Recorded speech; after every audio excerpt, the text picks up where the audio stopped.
জীবনে কখনো সাফল্য আসে, আবার কখনো অসফলতা, কখনো আশা পাওয়া যায়, কখনো নিরাশা, কখনো জয়লাভ করি, আবার কখনো পরাজয়। এর পেছনের কারণটা জানা অত্যন্ত প্রয়োজনীয়। যদি আমি পরাজয়ের কথা বলি, যখনই আমরা পরাজয় লাভ করি আমরা ভাবতে থাকি যে এমন কেন হলো? আমাদের শত্রু কি বেশি শক্তিশালী ছিল, নাকি আমাদের নীতিতে কোনো খামতি ছিল? এই সমস্ত কারণের পেছনে খুব বড় একটা কারণ থাকে, আর সেই কারণ আমাদের অন্তরে সুপ্ত থাকে। ধরে নিন একটা পথ, তাতে আপনি চলছেন। সেই পথ কাঁটায় পরিপূর্ণ, কিন্তু আপনি পাদুকা পরে রয়েছেন আর আপনি হেঁটে সামনে এগিয়ে যান। এবার এমন একটা পথ এলো যা পুষ্পে ঢাকা, আর আপনি পাদুকা পরে রয়েছেন, কিন্তু আপনার পাদুকাতে একটা পাথর আটকে গেল। তখন দু পা হাঁটাও খুব কঠিন হয়ে পড়ে। এই সংসারের যে কোনো শক্তি আপনাকে পরাস্ত করার পূর্বে আপনি জানেন কি আপনাকে পরাস্ত করতে পারে? আপনার অন্তরের দুর্বলতা, আপনার অন্তরের সেই সুপ্ত শত্রু। আর সেই জন্য ইতিবাচক মনোভাব গুরুত্বপূর্ণ হয়ে পড়ে। ভালো মানুষদের সাথে থাকুন, সৎসঙ্গে থাকুন, বন্ধুত্ব করুন, ভালোবাসুন। এই ভালোবাসা এত শক্তিশালী এক অস্ত্র যাকে ব্রহ্মাস্ত্র পরাস্ত করতে পারে না। এই সমস্যারূপী পাথর কিছুই নয়। আসুন আমার সাথে ভালোবেসে বলুন, রাধা রাধা। মানুষের দুটো রূপ রয়েছে। এক, আমাদের এই মুখ, যা শুধুই চোখে দেখা যায়, আর দ্বিতীয়, আমাদের এই মন, যা শুধুমাত্র অন্তরাত্মা দ্বারা দেখা যায়। এবার আমাদের এই মুখ, তা ঈশ্বর সকলকেই আগে থেকেই প্রদান করেছেন, কিন্তু এই মন কেমন হবে তা আমাদের জীবনের অনুভূতি এবং আমাদের জীবনের লক্ষ্য এগুলি সুনিশ্চিত করে। অর্থাৎ নেত্র দিয়ে দেখা যায় আমাদের এই মুখ, তা শুধুই এই কারণে প্রয়োজন যাতে সংসার আমাদের দেখতে পায়, আমাদের চিনতে পারে। কিন্তু যদি এই সংসারে আপনি প্রকৃত অর্থে মান সম্মান লাভ করতে চান, তাহলে নিজের অন্তরাত্মাকে আপনাকে বিকশিত করতেই হবে। দেখুন, কথায় আছে এই যে অসুর, তা শারীরিকভাবে উপস্থিত নয়, তা মনের মধ্যে থাকে। যদি এই মন থেকে অসুরকে বের করে দেওয়া যায়, তাহলে শরীরে তা উপস্থিত থাকবেই না। তাই মনকে শুদ্ধ করুন আর আমার সাথে ভালোবেসে বলুন, রাধা রাধা। মানুষ যখনই একে অপরের সামনে নিজেদের হৃদয়ের ভাবনা প্রকাশ করে, তখন এক অত্যন্ত প্রভাবশালী মাধ্যম তারা ব্যবহার করে, যাকে ভাষা বলা হয়। এবার আমি দেখেছি যে একজন মানুষ অনেকগুলো ভাষাতেই নিপুণ। আমি এটাও দেখেছি যে মানুষ অনেকগুলো ভাষায় কথা বলে, কখনো কখনো অনেক ভাষা মিলিত করে তার প্রয়োগ করে, উচিত প্রকারে তাকে ব্যবহার করে না, না সেটাকে সম্মান করে, আর না ভাষাকে শুদ্ধ রাখে। আর এটা হলো অনুচিত। যদি ভাষাকে শুদ্ধ রাখেন, তাহলে ভাষা আপনার চরিত্রকে শুদ্ধ রাখবে, তা আপনার একাগ্রতা বাড়িয়ে তুলবে। এই প্রত্যেক ধ্বনিকে অনুভব করে যদি আপনি শব্দের উচ্চারণ করেন, ভাষাকে প্রয়োগ করেন, তাহলে আপনিও আনন্দ পাবেন, আর যিনি শুনছেন সেই ব্যক্তির কানেও মধুর শব্দ বাজবে। তাই মনে রাখবেন, যে ব্যক্তি ভাষার পবিত্রতাকে সম্মান করে, তাকে সংসারও সম্মান করে। ভাষাকে শুদ্ধ এবং পবিত্র রাখুন, তাহলে ভাষা আপনার চরিত্রকেও শুদ্ধ এবং পবিত্র রাখবে। আর এই মন সুপ্রসন্ন হয়ে বলবে, রাধা রাধা। এ হলো রামায়ণের সময়কালের কথা। সেতু নির্মাণ করার কাজ চলছিল। সমস্ত বানর সেনা এই কাজে নিযুক্ত হয়েছিলেন। বড় বড় পাথর তুলে নিয়ে এই বানর সেনা সমুদ্রে ফেলছিলেন। এই কাজ চলছিল। এমন সময় ছোট্ট একটা কাঠবিড়ালি এলো। ছোট ছোট মাটির ডেলা হাতে নিয়ে সাগরের কাছে যাচ্ছিল, আর বড় বড় পাথরের পাশে রেখে দিচ্ছিল, যথাসম্ভব সেখানে রেখে আসছিল। সারা দিন ধরে সে এই পরিশ্রম করেই যাচ্ছিল। এবার শ্রীরাম তার এই কাজ দেখতে পেলেন। সেই ছোট্ট কাঠবিড়ালিটিকে নিজের হাতে তুলে নিলেন এবং অত্যন্ত ভালোবেসে তার পিঠে হাত বুলিয়ে দিলেন। কথায় আছে যে কাঠবিড়ালির পিঠে যে দাগ আছে সেই 3টি দাগ এসেছে শ্রীরামচন্দ্রের 3 আঙুলের থেকে। যে কাজ আপনি করছেন তাতে সমস্ত শক্তি প্রয়োগ করুন, যতটা আপনার সামর্থ্য রয়েছে, যতটা আপনার প্রতিভা রয়েছে সম্পূর্ণভাবে উৎসর্গ করে দিন। ঠিক এমন ভাবে কর্ম করুন। সেই কাঠবিড়ালি কিন্তু তাই করেছিল, সেই জন্য শ্রীরামের সাথে সেও সেই কাহিনীতে অমর হয়ে গেছিল। সম্পূর্ণ শক্তি প্রয়োগ করুন, সম্পূর্ণ সামর্থ্যের সাথে কর্ম করুন, কারণ এটাই হলো শ্রেষ্ঠ পথ কোনো কর্ম করার। আসুন আমার সাথে ভালোবেসে বলুন, রাধা রাধা। এই সংসারে যখন সাফল্যের পথে আপনি অগ্রসর হবেন, তখন আপনার পরিশ্রম, একাগ্রতা, সাহসের সাথে সাথে সমাজের মানসিকতাও সহ্য করতে হবে। প্রত্যেক ব্যক্তি কিছু না কিছু ভাবেন, কিছু না কিছু বলেন। কিছু মানুষ এমন আছেন যারা ভাববেন যে আপনি কিছুই করতে পারবেন না, তারা আপনার নিন্দা করবেন, আর এই নিন্দার কথা ভেবেই আমরা ভয়ভীত হয়ে পড়ি। সেই কারণে নিজেদের আশা, নিজেদের বিশ্বাস হারিয়ে ফেলি। এবার যদি সেই নিন্দার ভয়ে আমরা লক্ষ্যচ্যুত হই, তাহলে সেটা অনুচিত। সেই জন্য জীবনে শুধু পরিশ্রম করতে থাকুন, সামনে এগোতে থাকুন। যেই দিন আপনি আপনার লক্ষ্য লাভ করবেন, সেই প্রত্যেক ব্যক্তি যারা নিন্দা করছিলেন তাদের দৃষ্টি আপনা থেকেই পাল্টে যাবে, ঠিক কিনা? এই সংসারকে যা প্রাণ চায় তাই বলতে দিন। যদি আপনি কারোর কথা শুনতে চান, তাহলে নিজের অন্তরের কথা শুনুন, সেটাই আপনাকে উচিত পথে নিয়ে যাবে। সামনে অগ্রসর হতে থাকুন, পরিশ্রম করুন। এমন একটা দিন আসবে যেদিন এই নিন্দুক ব্যক্তিরা আপনার লক্ষ্য প্রাপ্তির উদাহরণ সবাইকে দেবে। আসুন আমার সাথে ভালোবেসে বলুন, রাধা রাধা। মানুষ সুখী জীবনযাপনের প্রতি এতটাই অভ্যস্ত হয়ে পড়ে যে একটা ছোট্ট সমস্যা এলেই সে সবার থেকে সাহায্য চাইতে শুরু করে দেয়। সে সাহায্য লাভও করে এবং সেই সংকট থেকে সে বেরিয়েও আসে। কিন্তু এই সাহায্য কিছু মুহূর্তের, আর কিছু মুহূর্তের হলো এই দুঃখ। এই 2 মুহূর্তের সাহায্যের জন্য আজীবন আপনি তার কাছে ঋণী হয়ে থাকেন। আর মানবিকতার খাতিরে আপনার মনে কৃতজ্ঞতা জেগে ওঠে, আর সেই কৃতজ্ঞতা বোধ হলো যে আপনি কখনো সেই ব্যক্তিকে ছাপিয়ে যেতেই পারবেন না। সেই জন্য জীবনে সবসময় চেষ্টা করবেন নিজেকে প্রস্তুত রাখতে সেই সব সমস্যার জন্য, সেই সব বাধার জন্য যেগুলো আপনার জীবনে আসতে পারে। ততক্ষণ সাহায্য চাইবেন না যতক্ষণ না অন্য কোনো পথ না থাকছে। সাহায্য চাওয়া অনুচিত নয়, কিন্তু সাহায্য চাইলে এবং সাহায্য পেলে আপনি আজীবন কৃতজ্ঞ এবং ঋণী হয়ে থাকবেন।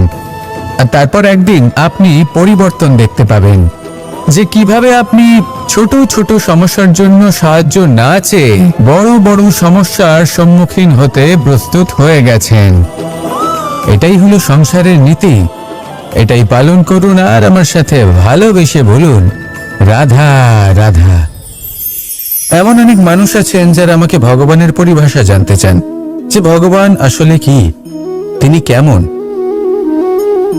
এবার দেখুন, ভগবান হোক বা আপনার স্বপ্ন হোক বা আপনার লক্ষ্য হোক না কেন, সেই লক্ষ্য তখনই পূর্ণ হয়, তখনই তাকে লাভ করা সম্ভব যখন আপনার দৃষ্টিভঙ্গি মঙ্গলময় হয়, যখন আপনি নিজে মনে করবেন যে আমি যেটা পেতে চাইছি তা শুভ। উদাহরণস্বরূপ, কোনো পাখিকে দেখুন, সে গাছের ডালে বসে এবং সেখানেই বিশ্রাম করে, কিন্তু পড়ে না। কেন? কারণ ওর বিশ্বাস যে যে শাখার উপরে ও বসে আছে সেটাই হলো ওর বাসস্থান। যদি আপনি বিশ্বাস করেন তাহলে আপনি পাথরের মধ্যেও ভগবান দর্শন করতে পারবেন। আর যদি বিশ্বাস না থাকে, তাহলে যদি ভগবান সামনে দাঁড়িয়েও থাকে তবেও আপনার বিশ্বাস হবে না। তাই বিশ্বাস করতে শিখুন। এই বিশ্বাসের আধারেই আপনি সেই সব কিছু পাবেন যা আপনি পেতে চাইছেন। আসুন আমার সাথে ভালোবেসে বলুন, রাধা রাধা। গুরু, যিনি পথ দেখান, আমাদের জীবনে অত্যন্ত গুরুত্বপূর্ণ, অত্যন্ত আবশ্যক। কিন্তু কিছু মানুষ মনে করেন যে গুরুর কোনো প্রয়োজন নেই। কারণ এই সমগ্র জ্ঞান মানুষের অন্তরেই নিহিত রয়েছে। এবার প্রশ্ন এটাই, যদি সমস্ত জ্ঞান মানুষের অন্তরে নিহিত থাকে তাহলে গুরুর কি প্রয়োজন? আর যারা আজ পর্যন্ত গুরুকে মেনে এসেছেন তারা কি অনুচিত করেছেন? এর উত্তর আমি আপনাকে দেব একটা উদাহরণ দ্বারা। একটা কাঠ যা জ্বলনশীল, জ্বলনের ঊর্জা তার অন্তরে নিহিত রয়েছে, কিন্তু তার জ্বলনের জন্য বাইরে থেকে একটা অনুঘটকের প্রয়োজন হয়। এই অনুঘটকই হলেন আপনার গুরু। উত্তাপ যা একটা কাঠকে জ্বালাতে পারে, সেই উত্তাপ হলো গুরুর প্রচেষ্টা। যদি সেই গুরুই না থাকে, তার প্রচেষ্টাই না থাকে, তাহলে সেই সমস্ত জ্ঞান যা মানুষের অন্তরে নিহিত তা ব্যর্থ হয়ে যাবে। যদি আপনার সাথে আপনার গুরু থাকেন, আপনার পথ প্রদর্শন করেন, আপনার অন্তরের জ্ঞানকে বাইরে নিয়ে আসতে পারেন, তাহলে তাকে সম্মান করুন আর আমার সাথে ভালোবেসে বলুন, রাধা রাধা। असतो मा सद्गमय, तमसो मा ज्योतिर्गमय, মৃত্যুর্মা মৃতঙ্গময়। জ্ঞান সেটাই যা অসত্য থেকে সত্যের পথে চালিত করে। প্রকাশ সেটাই যা অন্ধকার থেকে আলোর পথে নিয়ে আসে। জীবন সেটাই যা মৃত্যু থেকে অমরত্বের পথে নিয়ে যায়। এবার এই তিনটে, জ্ঞান, জীবন এবং প্রকাশ, একই রকম। শূন্য থেকে এর উৎপত্তি হয় এবং আস্তে আস্তে আপনার জীবনে বিস্তার লাভ করে। এবার আমরা এটাই ভাবি যে কেমন করে এই তিনটিকে আগলে রাখা যায়। এর উত্তর হলো, এদের আগলে রাখার প্রয়োজনই নেই, ভাগ করে দিতে হবে। কোনো বৃক্ষকেই দেখে নিন, একটি বৃক্ষ অনেক বছর ধরে বেঁচে থাকে। কেন? কারণ সে ভাগ করে দিতে জানে। সে নিজের বীজ ছড়িয়ে দেয়, এই ধরিত্রীতে দেয়, সেই বীজ যা অঙ্কুরিত হয়ে এক নতুন বৃক্ষকে জন্ম দেয়। শুধু ছড়িয়ে দিয়ে একটি বৃক্ষ জীবন দান করতে পারে। যদি কোনো ব্যক্তি জ্ঞান ছড়াতে শিখে যান, যদি প্রকাশ, আলোর কিরণ ছড়িয়ে দিতে শিখে যায়, কোনো ব্যক্তি তার জীবনের সুখ ছড়িয়ে দিতে শিখে যান, তাহলে তিনি মৃত্যুর পরও মৃত হন না। এই ভাগ করে দেওয়ার সুখটাই কিছুটা আলাদা। এই সুখ অনুভব করুন আর আমার সাথে ভালোবেসে বলুন, রাধা রাধা। আপনি কখনো কোনো সরোবরের দিকে তাকান, যার জল হলো শান্ত, স্থির। আপনি স্পষ্ট দেখতে পাবেন সেই সরোবরের তলদেশে কি রয়েছে। তাতে সাঁতরে বেড়াচ্ছে সুন্দর মাছ, চকচকে কিছু পাথর, স্বর্ণরূপী বালি, সবই আপনি দেখতে পাবেন। কিন্তু যখনই আপনি একটা ছোট্ট পাথর তুলে সেই জলে ছুঁড়ে ফেলবেন, তখন সেই জল বিচলিত হবে আর সেই স্পষ্টতা ন্যূনতম হয়ে যাবে। তারপর কিছুই স্পষ্টভাবে দেখা যাবে না। এই ঘটনা মানুষের সাথেও ঘটে। মানুষ যদি বিচলিত হয়ে পড়ে, তখন সে বুঝতে পারে না যে বর্তমানে কি হয়ে চলেছে আর ভবিষ্যতে কি করা উচিত। কিন্তু সেই মানুষ যদি শান্ত থাকেন, স্থির থাকেন, ধন্যাত্মক থাকেন, তাহলে নিশ্চিত রূপেই বুঝতে পারবেন যে বর্তমানে কি করতে হবে আর ভবিষ্যতে কি করতে হবে। তাই নিজের মধ্যে সেই স্থিরতা আনুন, সেই ধৈর্য ধরুন, নিজেকে শান্ত রাখুন আর সবার মধ্যে ভালোবাসা ছড়িয়ে দিন। এই মন প্রসন্ন হয়ে বলবে, রাধা রাধা। সম্পর্ক এ হলো এক বন্ধন যা আমাদের এক সূত্রে বেঁধে রাখে। কিন্তু এমন কিছু ব্যক্তি থাকেন যারা এই সম্পর্কের বিষয়ে নিজস্ব একটা ধারণা করে ফেলেন যে সম্পর্ক এরকম হওয়া উচিত, সম্পর্ক সেরকম হওয়া উচিত। আমি এই সম্পর্কের জন্য কত কিছু করেছি এই ব্যাখ্যা করতে থাকেন আর তার বদলে অনেক কিছু প্রত্যাশাও করেন। কিন্তু সত্য হলো এটাই যে সব সম্পর্ক একরকমের হয় না, কিন্তু প্রত্যেক সম্পর্কের একটা বিশেষত্ব থাকে। যেমন চোখ আর নাকের এই সম্পর্ককেই দেখুন। চোখের সব থেকে কাছে কি আছে? নাক আছে, কিন্তু এই চোখ দিয়ে এই নাককে আমরা দেখতেই পাই না। তবে কি ধরে নেব এই সম্পর্কের কোনো মূল্য নেই? এমনও নয়। ঠিক এইভাবে যদি কোনো ব্যক্তি তার আবেগ আপনার কাছে ব্যক্ত করতে না পারেন বা প্রকট করতে না পারেন, বা আপনাকে বোঝাতে না পারে, তাহলে তার মানে এটা নয় যে তার সাথে আপনার সম্পর্কের তিক্ততা রয়েছে। এমনটা কখনোই নয়। শুধু চোখ আর নাকের এই সম্পর্কের মতোই হলো আমাদের জীবনে আমাদের আপনজনের সাথে সম্পর্ক। যদি কারোর ব্যবহার আপনার প্রতি অনুচিত হয়, বা যদি কেউ অনুপস্থিত থেকে থাকে, বা কেউ যদি আপনাকে বুঝতে না পারেন, তাহলে তার অর্থ এটা নয় যে আপনি সেই সম্পর্ক ভেঙে ফেলবেন। বুঝুন, আপনার জীবনে তার গুরুত্ব কোথায় আর তার জীবনে আপনার। সম্পর্ক গড়ে তুলুন, তাকে পালন করতে শিখুন, একসাথে মিলে চলুন।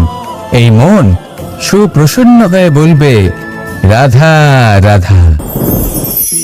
এই সমগ্র সংসারের সব থেকে গুরুত্বপূর্ণ ব্যক্তি কে? স্বয়ং আপনি।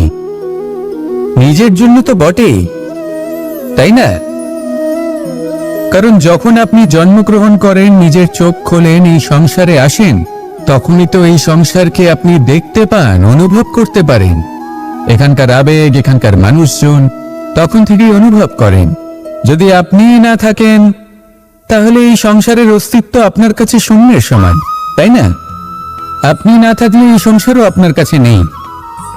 এবার সবাই বলবেন যে এ তো সত্যি কথা, সেই অনুযায়ী তো আমার স্বার্থপর হওয়া উচিত, অহংকারী হওয়া উচিত, কারণ আমার কাছে আমি তো সবকিছু। দৃষ্টিভঙ্গি পাল্টে দেখুন। আপনার কাছে সব থেকে বেশি গুরুত্বপূর্ণ ব্যক্তি কে? আপনি নিজেই। সেই মানুষটি কেমন হওয়া উচিত একটু ভেবে দেখুন। সবসময় সকলকে সাহায্য করুন, একসাথে মিলে পরিশ্রম করুন, সাহায্য করুন অন্যদেরকে। এটা অতি আবশ্যক।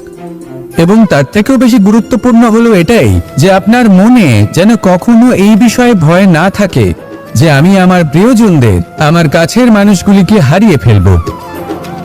এই ভয় কখনোই মনের মধ্যে থাকা উচিত নয়। যদি ভয় থাকে তাহলে থাকুক এই বিষয়ে যে সকল মানুষ আমার জীবন থেকে, আমার থেকে দূরে চলে যাচ্ছেন, তাদের বাধা দিতে দিতে আমি যেন নিজেকেই না হারিয়ে ফেলি, নিজের অস্তিত্বকেই না হারিয়ে ফেলি, নিজের ব্যক্তিত্বকে, নিজের বিচারধারাকে, নিজের করুণার শক্তি না হারাই। তাহলে এই ভয় ত্যাগ করুন আর আমার সাথে ভালোবেসে বলুন, রাধা রাধা।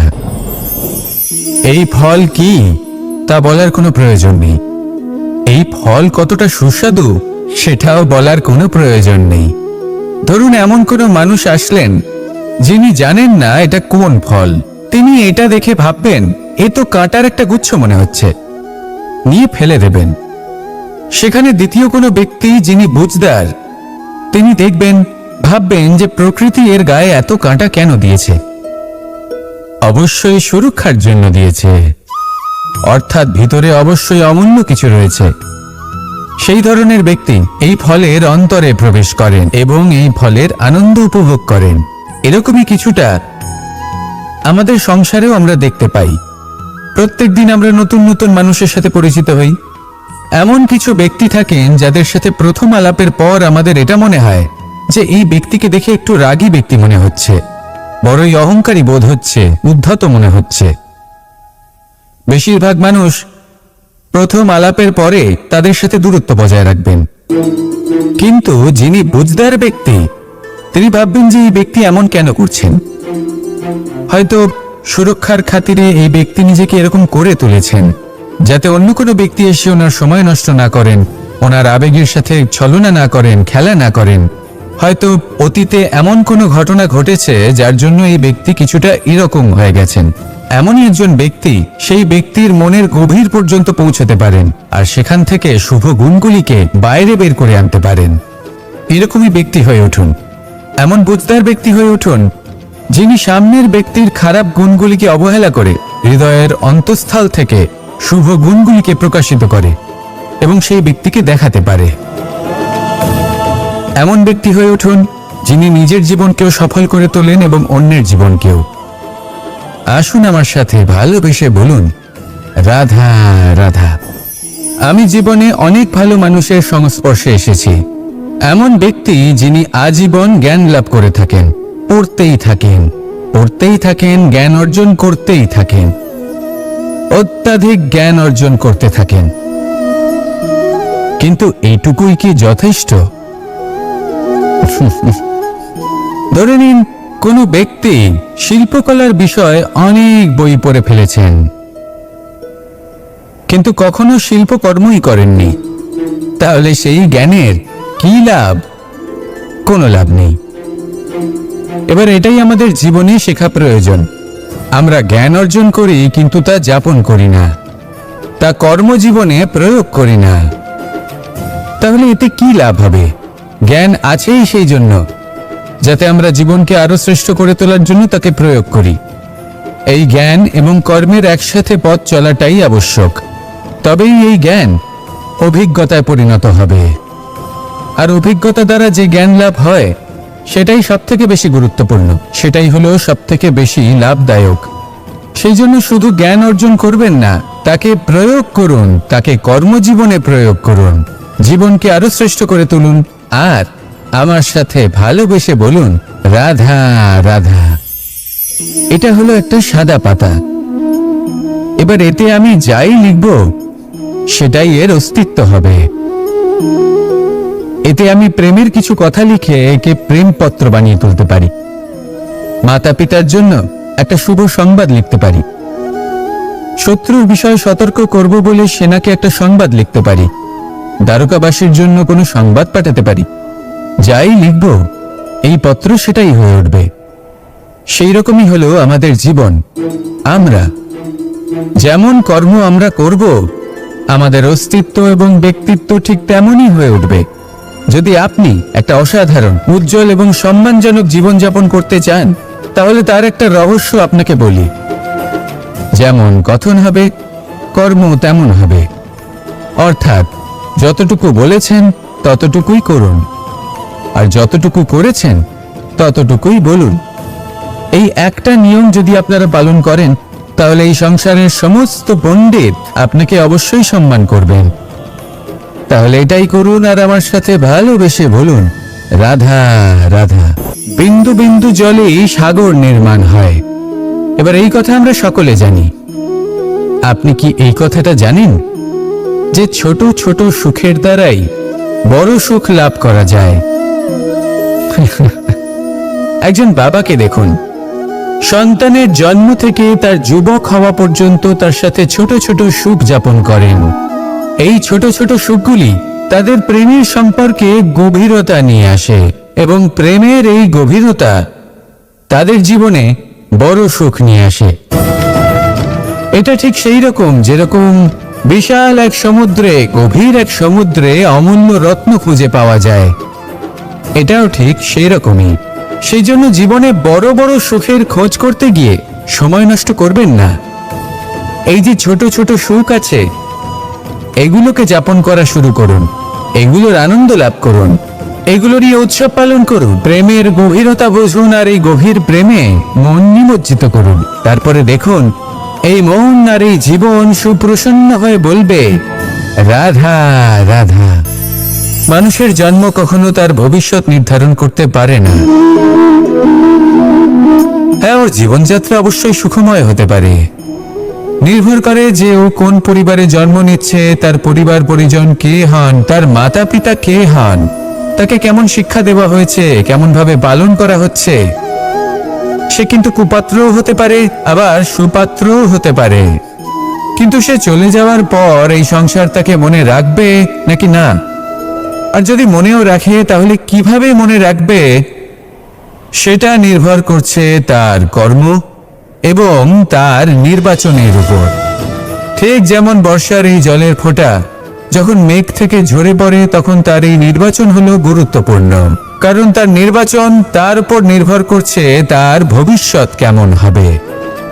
ঝিনুকের মুখে পড়লে মুক্ত হয়ে ওঠে, সাপের মুখে পড়লে বিষ, আর যদি কোনো পাতায় পড়ে তাহলে শিশিরে পরিণত হয়। তাহলে কর্ম এবং নির্বাচন দুটি জীবনে গুরুত্বপূর্ণ। এদের বিষয়ে বিশেষ যত্ন নেবেন এবং আমার সাথে ভালোবেসে বলবেন, রাধা রাধা। আমাদের সকলের কাছে বৃক্ষ অত্যন্ত প্রিয়। আমরা সর্বদাই চাই এই বৃক্ষ যেন সবুজ থাকে, ফুলে ফলে ভরে থাকে, আমাদের ছায়া প্রদান করে, তা যেন সুস্থ থাকে, আমাদের ফল প্রদান করে। আর সেই জন্য আমরা প্রতিদিন সেই বৃক্ষকে জল প্রদান করি। কিন্তু কখনো ভেবে দেখেছেন যে জল তো আমরা বৃক্ষের গোড়ায় দিই, তারপরেও এই জল সেই বৃক্ষের প্রত্যেকটি পাতায় ঠিক পৌঁছে যায়? এটা কিভাবে সম্ভব? কিছুটা এরকমই হলো আমাদের কর্ম। যদি এই পৃথিবীতে থেকে শুদ্ধ মনে সৎকর্ম করেন, এই কর্ম সোজা ঈশ্বরের কাছে গিয়ে পৌঁছয়। যদি শ্রদ্ধা ভাব নিয়ে সমর্পিত হয়ে শুদ্ধ চিত্তে আপনি কাউকে সেবা করেন, তা সে মাতা পিতাই হোক, পরিবার হোক, গুরু হোক, পশুপক্ষী হোক বা সমাজ হোক, তাহলে সেটা সোজা ঈশ্বরের চরণে সমর্পিত হয়। সবসময় শুদ্ধ চিত্তে সমর্পিত হয়ে এবং মনে শ্রদ্ধা ভাব নিয়ে কর্ম করুন। ঈশ্বর নিজে থেকেই এর ফল আপনাকে প্রদান করবেন। আসুন আমার সাথে ভালোবেসে বলুন, রাধা রাধা। ইচ্ছে এবং চেষ্টা, এই দুই মানুষের মধ্যে আছে, কিন্তু এই দুইয়ের মধ্যে সামঞ্জস্য থাকা খুব প্রয়োজন। আপনার যা ইচ্ছে সেটা পূর্ণ করার জন্য চেষ্টার প্রয়োজন তো অবশ্যই। আপনি যে স্বপ্ন দেখেন সেটা পূর্ণ করার জন্য নিদ্রা ত্যাগ করে চেষ্টা করা অত্যন্ত প্রয়োজনীয়, নয়তো এই স্বপ্ন কখনোই পূর্ণ হবে না। যদি আপনি কোনো প্রশ্নের উত্তর চান, তাহলেও আপনাকে চেষ্টা করতেই হবে। জীবনে যদি সামনে এগোতে হয়, তাহলে পাকে কষ্ট দিয়ে সামনে এগোতে হবে। চেষ্টা অবশ্যই করতে হবে।